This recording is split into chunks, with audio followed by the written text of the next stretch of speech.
If you are a reverse engineer and do binary analysis, then you must have encountered situations sometimes where you must be thinking that I wish I could trace the code instruction by instruction in order to see what's really going on and which function is being triggered along the way.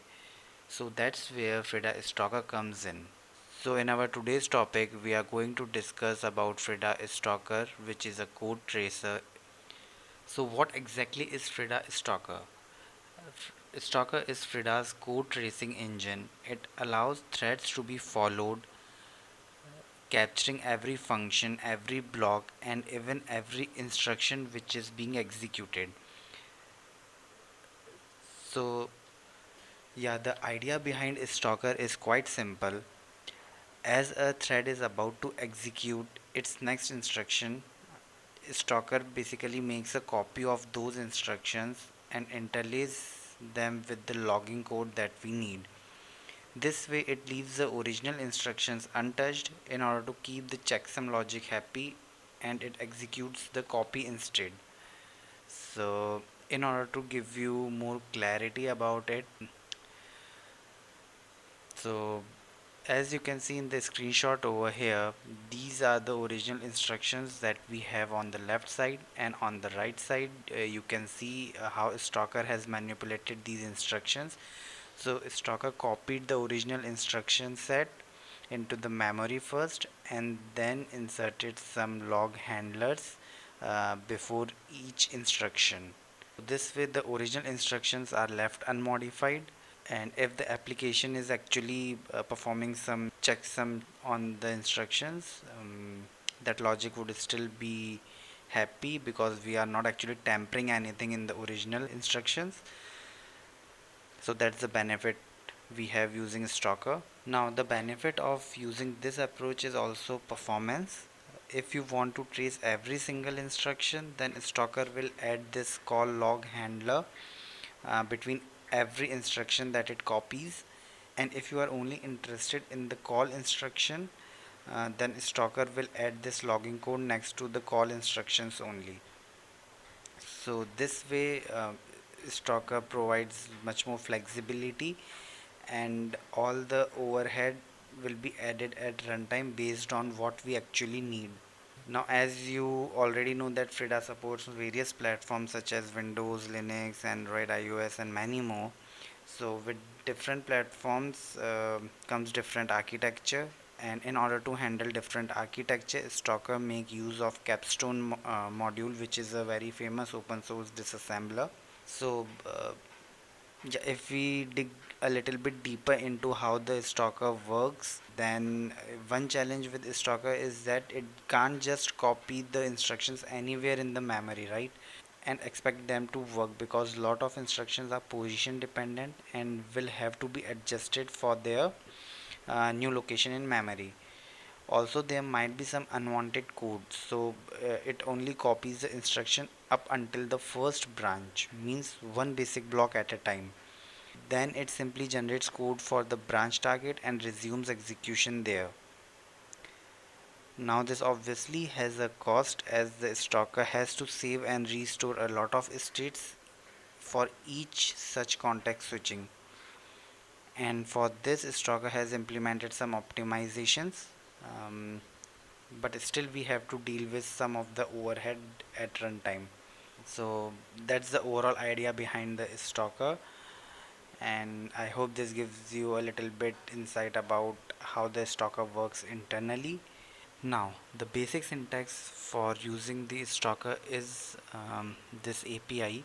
So just by writing stalker.follow, we will be able to trigger the Stalker, and in the first argument it takes thread ID, which can be omitted, and the second argument is the options. So in case if you provide first argument, which is thread ID, then the Stalker will follow that specific thread, and in case if you have decided to not pass this thread ID, then by default it will start stalking the current thread. Then the second argument is the options, and under the options we are going to pass events, which I have defined here. So basically there are four kind of events which we mostly use. First one is the call event. If you set it to true, then the stalker will only trace the instructions at the time call instruction is being executed. Now you must be wondering that we have multiple kind of branching instructions, like one is of course the call instruction, then we have branch instruction, branch not equal to. So all these different type of branching instructions, Stalker already took care under this call event. Then we have return event, which means it will only stock the instructions which are related to the return instructions. So whenever it encounters any return instruction, it will basically trace it. Then we have exec event. This, if you set it to true, then it will tell stalker to trace all the instructions irrespective of the type.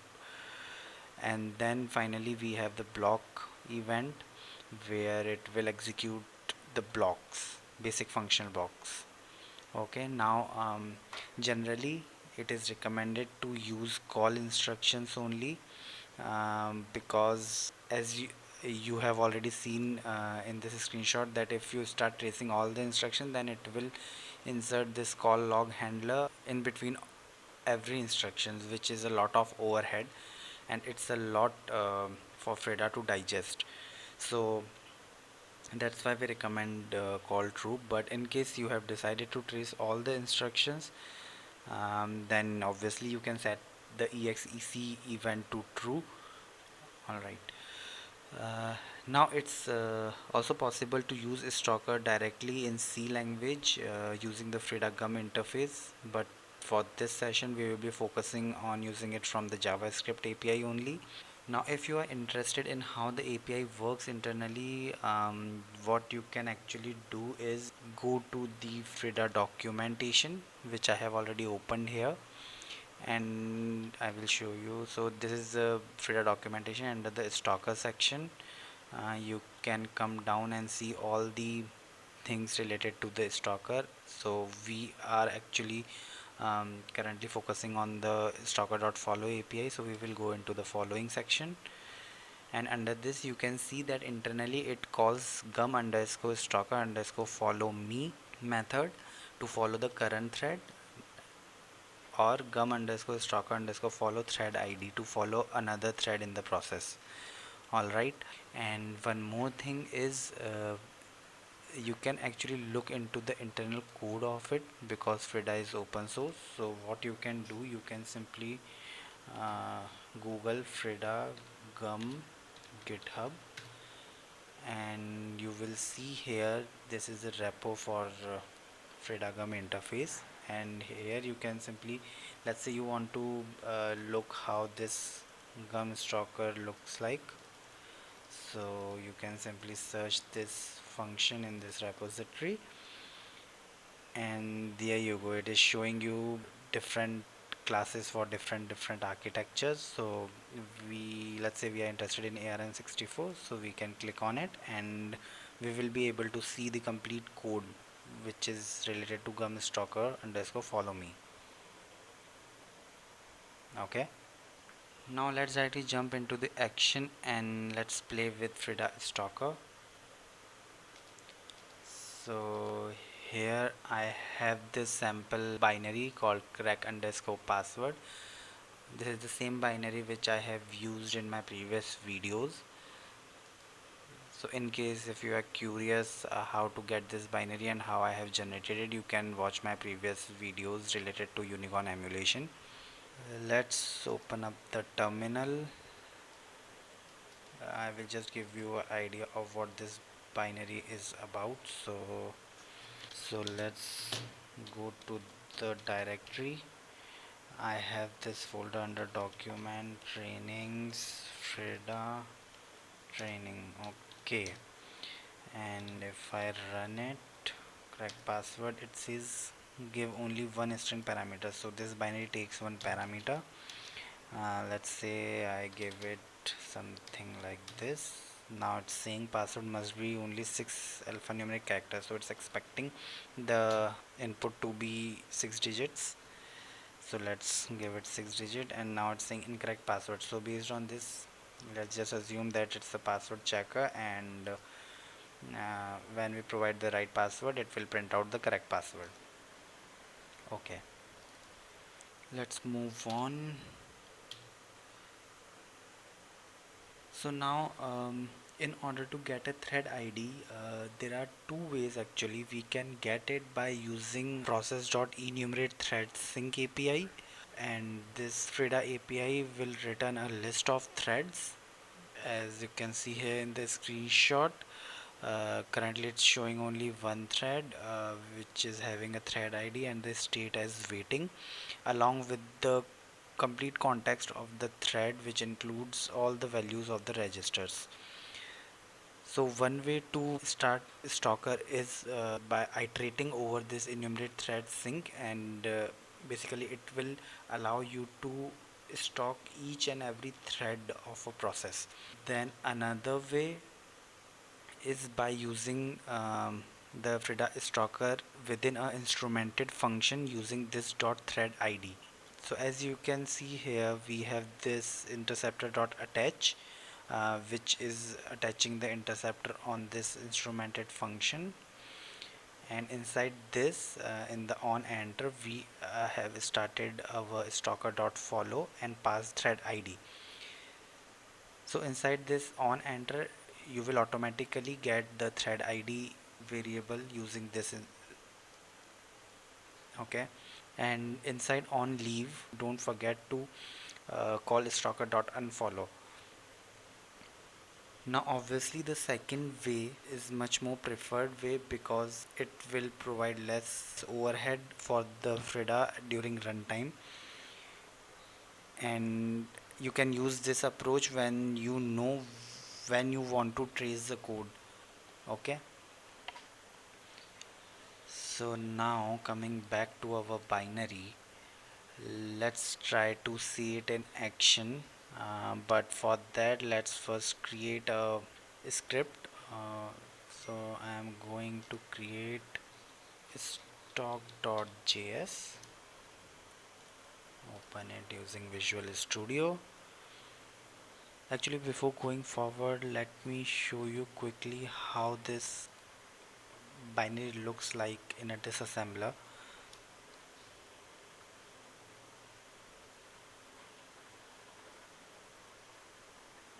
And now here I already have imported the correct password, so let's quickly open it.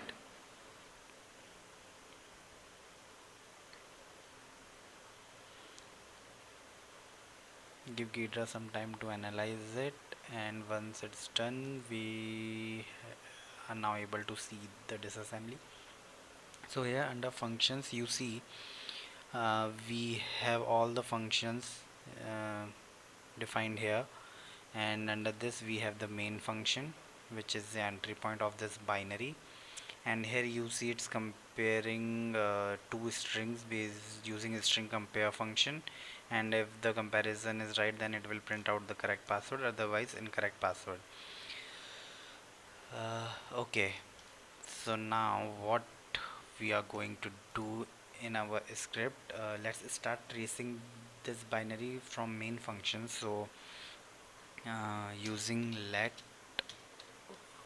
main module, let's try to get the main module using debug symbol dot from name,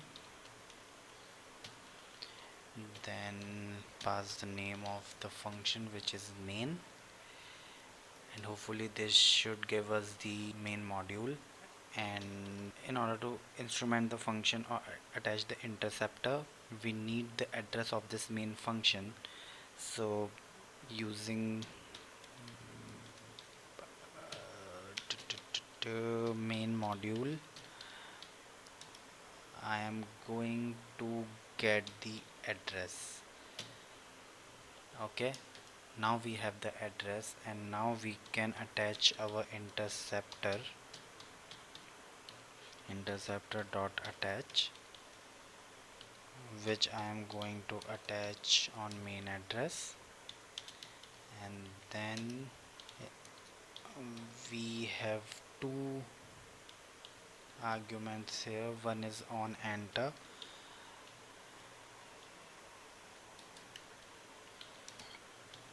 another one is on leave. Alright, and inside on enter we are going to call our stalker.follow API, which we have just seen. And as I have already told you, inside the interceptor.attach we can actually use this dot thread id variable. So this is the first argument which is stalker.follow API takes, and the second argument, if you remember, are the options, which are actually the events. I am going to pass some events here. Events, let's put call event true and return false. We don't want to trace our return instructions, and also we don't want to trace all the instructions as of now, and also we don't want the stalker to trace the complete block. So we have set all these to false and only call to true. So this way we have told the stalker to only trace the call instructions. Now the stalker.follow API actually has two callbacks. One is on receive,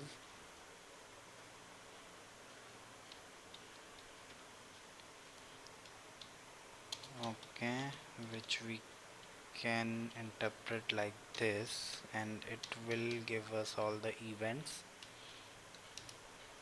Okay, and another callback is on call summary.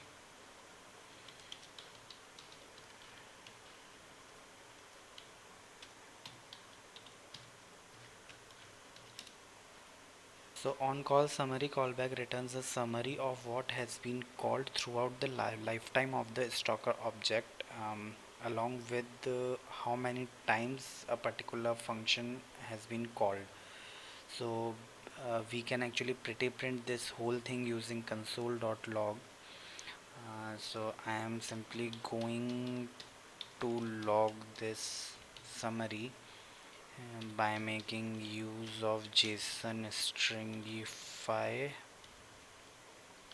method, and then I will pass this summary. Let's put 4. Okay. Da, da, da. Okay, typo here. Okay, now under on receive we can actually pass the events using stalker.parse API to get a list of events which include the event type, the parent caller, and the callee. Okay, so let's try to do that. I am going to make a variable named calls, and then I will use the stalker.parse API to pass the events, and as an optional argument actually we can pass the annotation to true.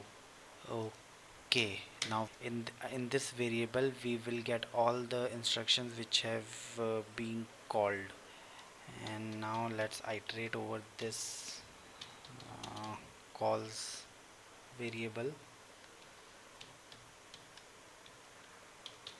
by simply using a for loop.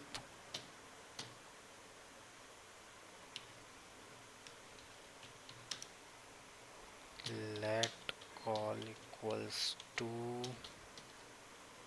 calls I.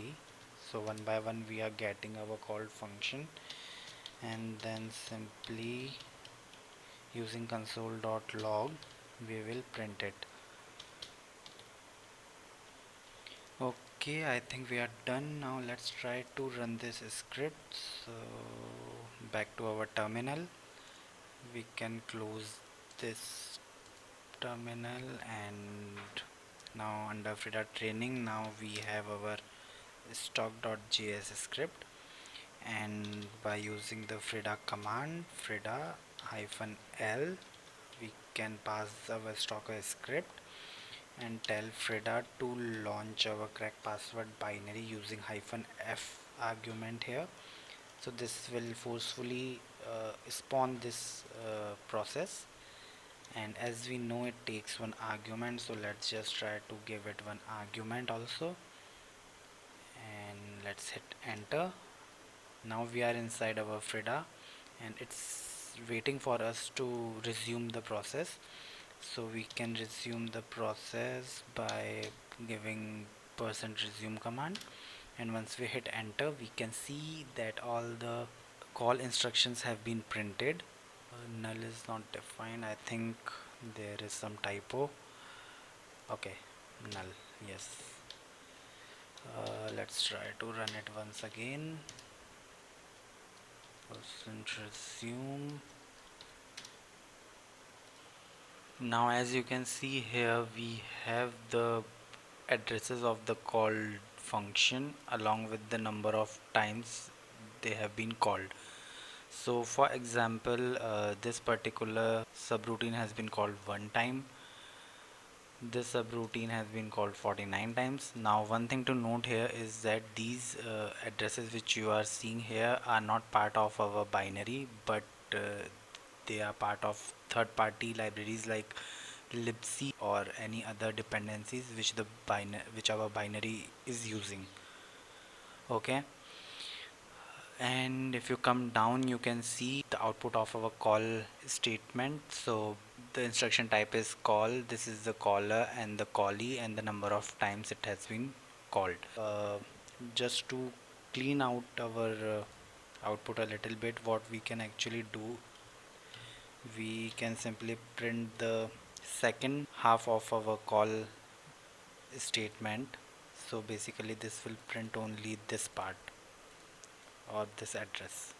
Okay, let's comment out this portion to make the output more cleaner. Now let's run the script again.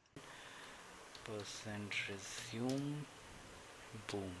Now this would be useful if you want to see which functions are being called and in which order and for how many times. Okay, but let's say you want to further trace the instructions, that is also possible using the transformation callback. So let's remove on receive and on call summary, and we have another callback with the name of transform,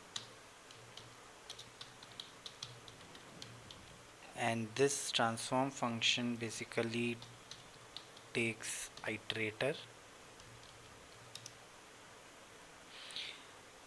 So now what we can do here is let's create a variable instruction, and using this iterator dot next I am going to iterate one by one over all the instructions which have been executed so far. And in order to iterate over the instructions I am using do while loop. So first let's print out the first instruction,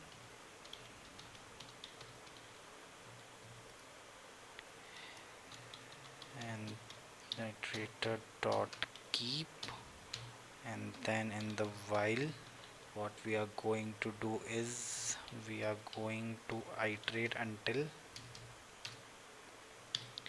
the instruction becomes empty. So instruction is equals to iterator dot next, and it's going to do that until we get null. Okay, okay, hopefully this should work. Let's clear the terminal and run the script. Now there is a trick actually. If you pass hyphen hyphen no pause, it will not start the process in a pause state, but it will immediately start executing it. So we don't need to type %resume every time.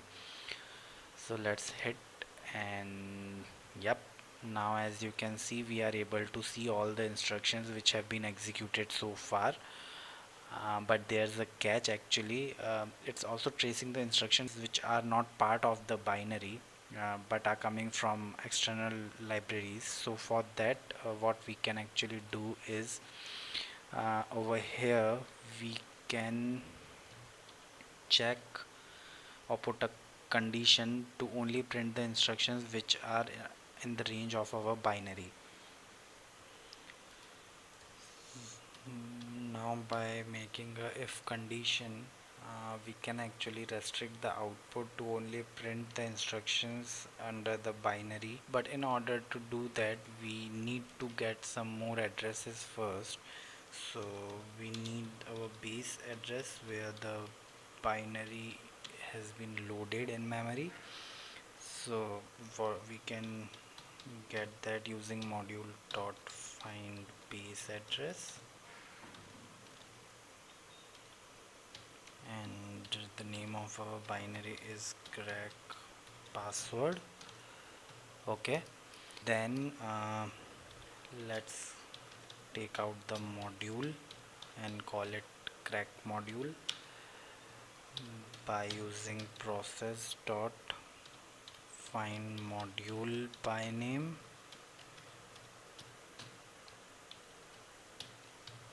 and our module name is crack underscore password, right? Now we have the module, complete module of our binary, and the base address where the binary has been loaded.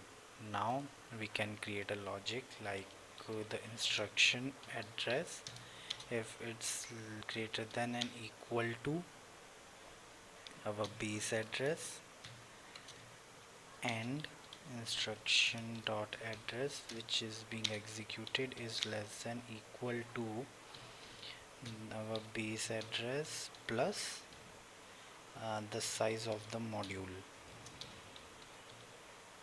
right? So in this way it will only print the instructions which are under this range.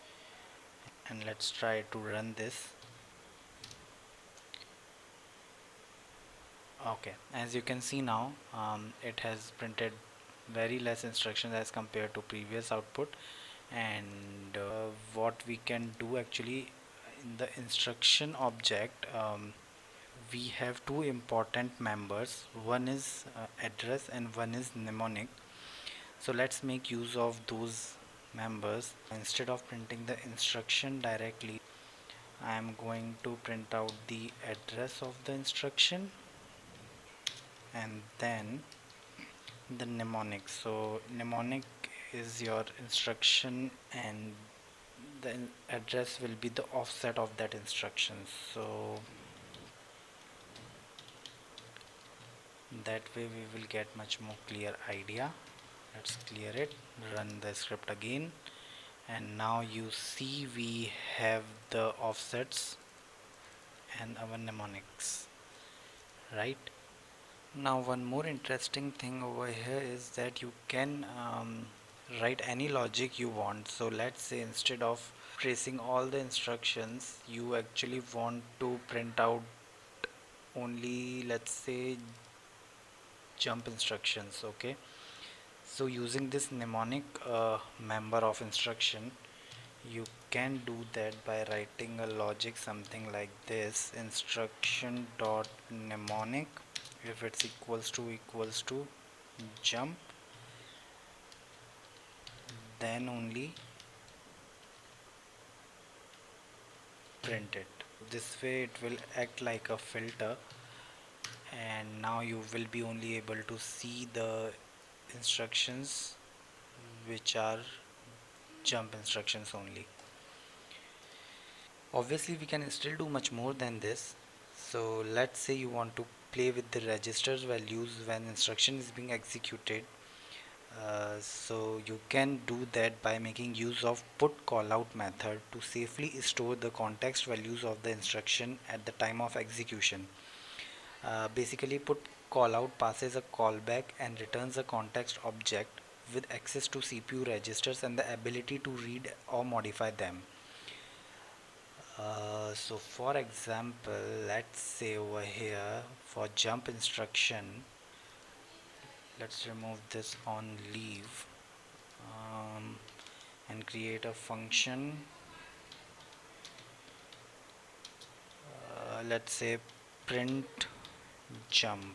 Okay, now as already mentioned, it takes argument context, and now we can actually print out whatever we want related to the context of the instruction. So let's try to print the value of program counter, and here we can simply make use of iterator dot put callout API, and we will pass our function print jump. Okay, now whenever we will get the jump instruction, this function will be executed and it will print out the program counter value of the register. Let's clear the terminal and see how it looks. We can see the value of program counter. Okay, so far we have seen the basic usage of a stalker API and how we can actually trace the instructions of the binary during runtime. So now let's try to make use of it and see how we can actually extract out the password of this binary. So we have seen that the binary which we have, which is correct password, is expecting one argument of length 6, and when we pass 6 length argument, it actually says incorrect password. So how we can approach this using Frida Stalker? One thing we can do is under the disassembly we can see that the string compare function is being called at the offset 401204. So we can modify our script in such a way. Let's do one thing, remove this filter,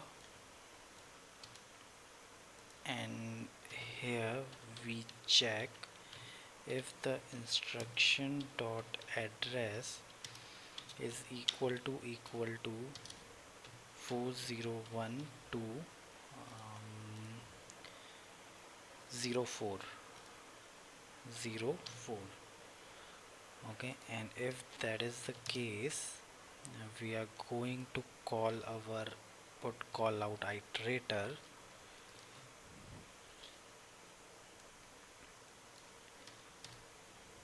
Okay, and now instead of this function, let's make a new function with the name of extract password. Okay, and now I am going to create this function extract password, and obviously it's going to take the context, and over here under console.log, let's just try to print our program counter and see if everything is working fine. Nothing happened. Okay, actually it's printing password must be only 6 alphanumeric character, so we need to pass 6 digit. Let's pass QWERTY and see, and now we can see that our call strcmp has been triggered and we got incorrect password. Okay, so now we just need to figure out a way in which we can print out the arguments which are being passed. So now if we go back to the disassembler and see, before calling the strcmp, it has initialized two registers. One is RSI and another one is RDI. Under Intel architecture, RSI stands for Source Index Register, which in this case will hold the address of first argument of a string compare function, and the RDI register, which stands for Destination Index Register, will hold the address of the second argument. What we can do now is we can simply try to print out the RSI register value, and this should contain our actual password, and under this RDI register it should contain the password which we have passed. So let's try to see strcmp, and I am going to print So now these both of these register will be containing the address of the string. So we can make use of memory dot read c string because we know it's a string which the registers are holding, and then we can pass the address of our si. Similarly, we can read c string of our di register. Now let's try to run it and see what we get. Boom, as you can see now, under our strcmp method, we have 1 2 3 4 5 6 and the qwerty, which is the argument which we have passed, right? So this is the correct password actually, and the string compare function are comparing these two. So instead of qwerty, if I pass 1 2 3 4 5 6, I will get correct password. So that's how actually you can use the Frida Stalker and trace each instruction and manipulate the logic according to your needs.